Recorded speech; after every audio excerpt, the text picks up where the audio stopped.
You got challenges that you're going to run across. I didn't know how. But how old were you then? I was, oh, come on, man. You don't have to tell the age. Okay, I got you. Okay, let me ask you this question then.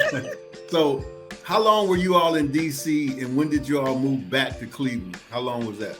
Yeah, so it was about 4 years later. My mom couldn't take it anymore. She was just like, we stayed there as long as we could, and then she called my grandparents, her mother and father, and just said, you know what, I'm ready to come back home. I need support. She was just like mentally exhausted. And they wouldn't even talk to me about it. I kept trying to talk to my mother, but she felt like these are complex issues that you really shouldn't talk about with a child. Right. And I'm gonna tell you, that's where we make our mistake as parents, because I was there too. Mm-hmm. These children are not dumb. Right. You saw everything. Yeah. Mm-hmm. Wow. So, all right. So once you get back to Cleveland and your father is still incarcerated, how long was it before after you got back that, he passed away?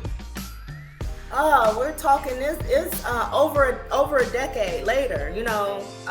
He was in jail quite a long time. So I was his death a conspiracy or no? I was told a heart attack. Okay.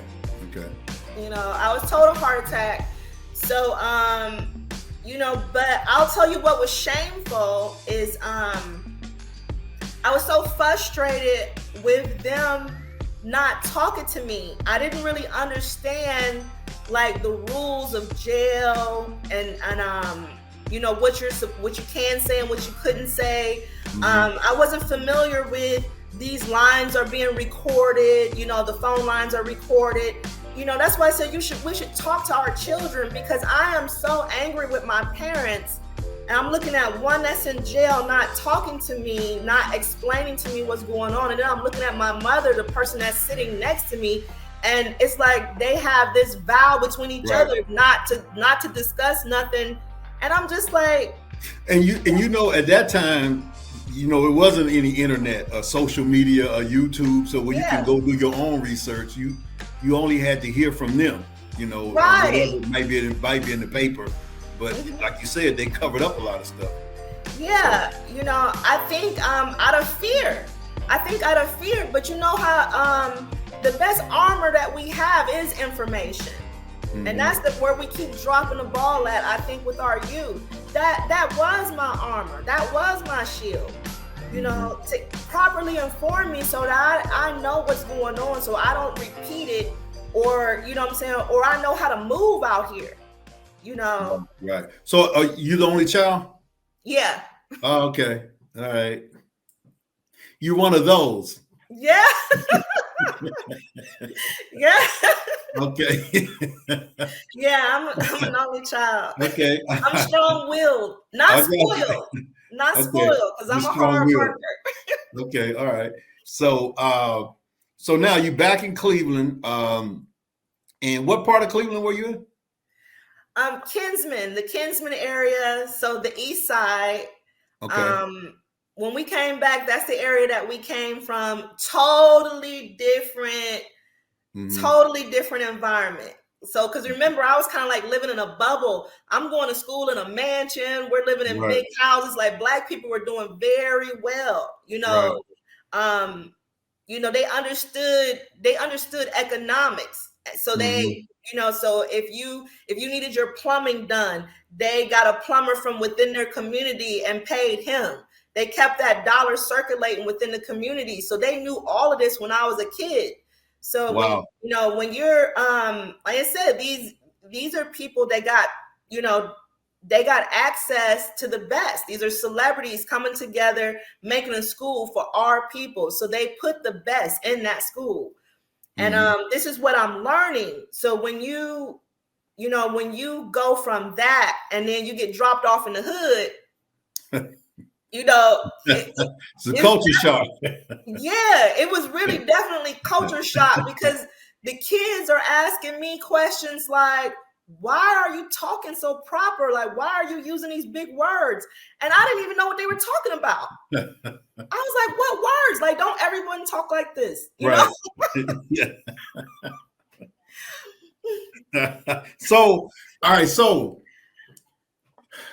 you moved from the east side back, you said, to the west side, right? Or something like that again. Did y'all move or you stayed on the east side through high school? All through high school, I stayed on the east side. I finally, and a lot of, into my 20s, I stayed on the east side. And then now I'm on the west side of Cleveland, so I had, I moved, I found a home that gave me everything I needed for the dollar. Okay. Okay.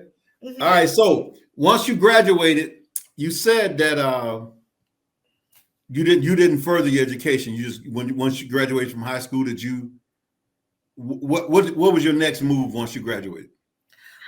Well, when I graduated from high school, I actually had got a job right away because I was never not working. I was always doing something, that's what we were taught. Like, you have to constantly be in motion.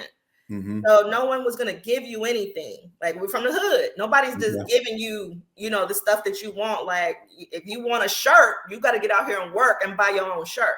Right.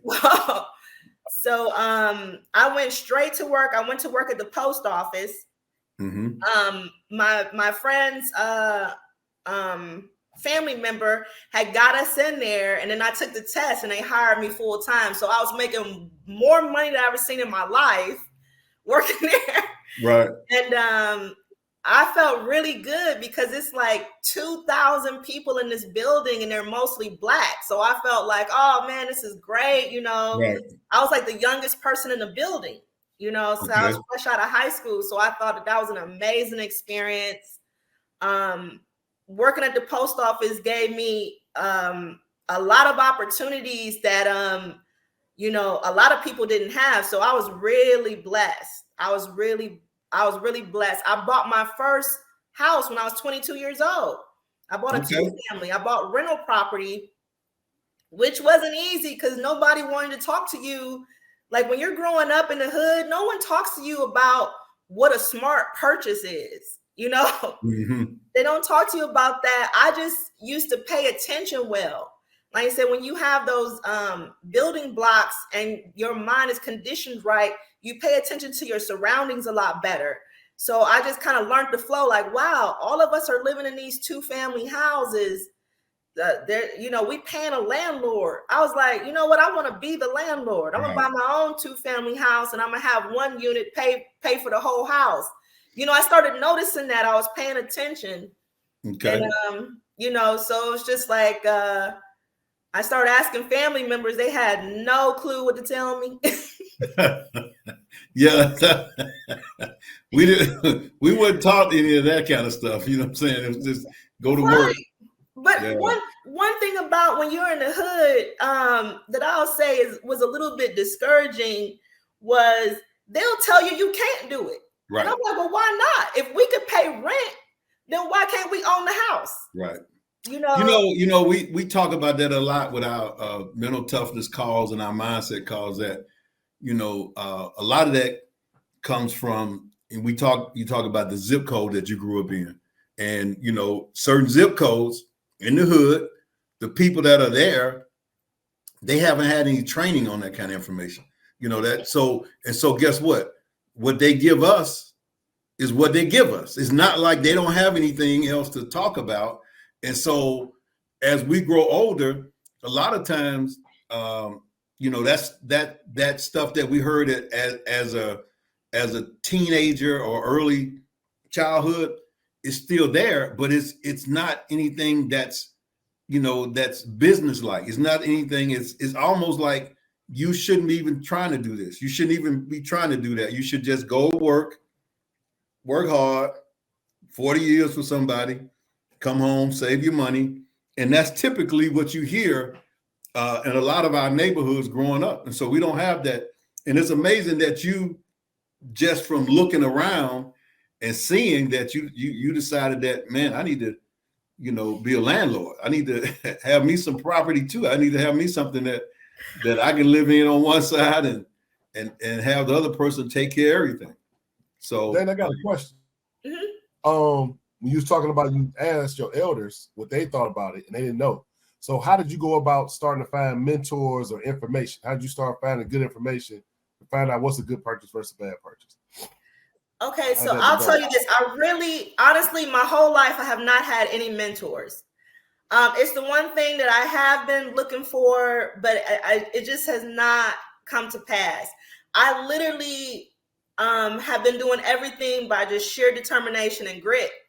It's like I kept asking people. So it's like, okay, nobody wanted to talk to you about 2-family houses, but I knew that there were some people that had single-family houses. So I asked them, what did you do to get into your single-family house? And they told me, oh, you had to have a down payment, and then you had to have good credit. Well, I learned about good credit because I bought a car. Right. So I was just like, okay, so I have an idea what credit is, like you pay your bills, then they consider you to be good because right. you paid your bills on time. And then down payment, I said, okay, I didn't know what that looked like, but I figured, well, I probably need to save a few $1,000s. Now I'm working at the post office, I'm making good money. So it wasn't hard to really save a few $1,000s, because you're a kid, I mean, what did you really want? You wanted your car, a couple of, clothes, a couple of nice pairs of shoes, everything else, you just, you went partying with your friends a little bit. There wasn't a whole lot you could do with the money. So it was just like, okay, I'll save it because I have this idea in my mind that I'm going to be a homeowner. So I started doing that. And then my aunt told me, well, I don't know what to tell you. Why don't you call a realtor? There's a realtor around the corner. Okay. So I called them. I think the people, they were looking at me like, are you for real? I said, yes, I'm serious. But they didn't know I was serious until I actually told them I had money in the bank and showed them. They were like, no, let me see. Okay. Because you already know, they talk about the show me state, but here in Cleveland, it's hard. They don't believe. They're like, no, let me see the numbers. Let me see. So I had to show this lady that I actually had some money saved. And then that was the only way she would meet with me. Like, no, show me the money. Then we can talk about your little young self wanting to buy a house. So, but back to the question, how long were you at the post office? And go ahead. I was at the post office, was it 12 years? I wanted to leave sooner than that, but I needed to make sure that I had my, everything lined up because I wanted to be self-employed. I wanted to work for myself. I wanted my own business. And everyone kept telling me, like, that makes no sense. You have this good government job. You're supposed to stick it through to retirement and stay with that. But I just had this vision that there's more out here for me, And I will tell you this, if you're really, really determined, your dreams can happen because I was able to start bail bonds. I did that and worked at the post office. I did them both for a year. And I saved up, some money, like rainy day money in case something went wrong before I quit. So I didn't just up and quit with no plan. But so I saved up a little money in case things went wrong. And I actually, there's a lot of power in conversation and getting information. And I had a talk with the post office and I said, look here, if I leap out there and things go wrong for me, can I come back? And they actually gave me the blueprint on how I can get my job back if things, fall short for me because they really liked me. They thought I was a really good worker. I did what I was supposed to do. I met their quotas and their high numbers. And so they opened up and told me what I could do to get my job back. So that gave me a lot of relief because so many people from my neighborhood, they told me I was crazy. They're like, you're crazy. Mm-hmm. No one quits their government job to go pursue a career as a business owner. Mm-hmm. So, you know, when I quit, life really transformed for me. I really was determined to, you know, to make it. I did not want to go back.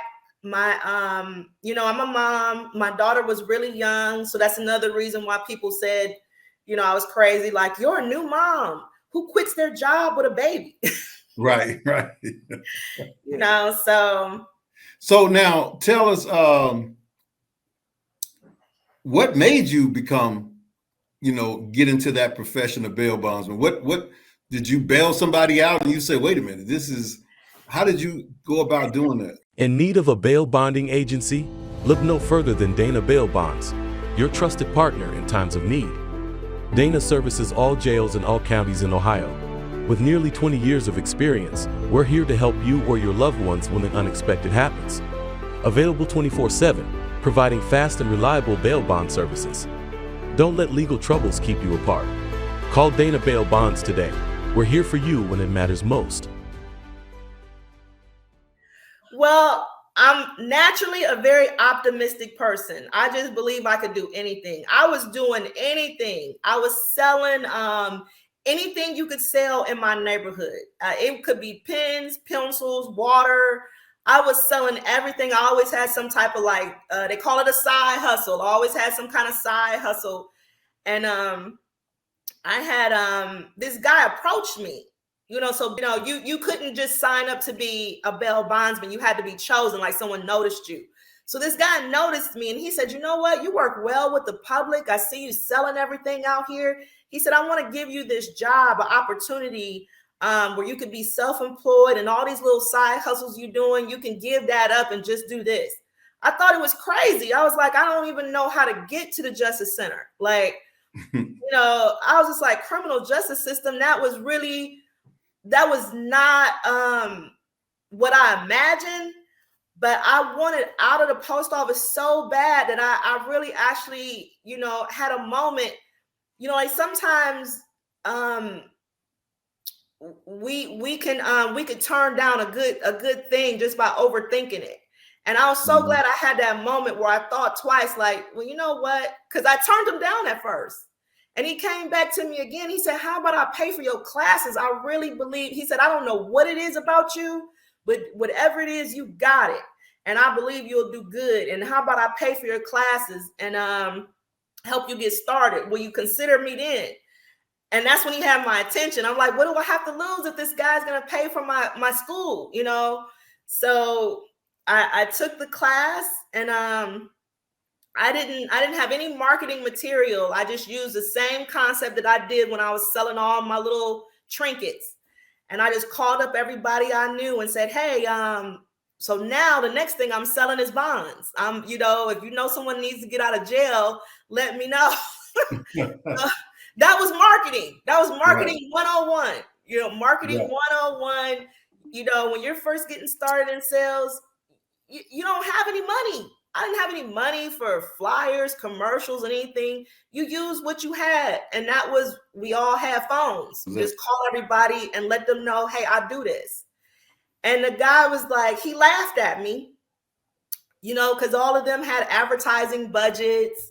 They were in the, you know, community circular and all that. And he said, Dana, nobody will probably do any business with you for the next 6 months. So you just use this time to learn.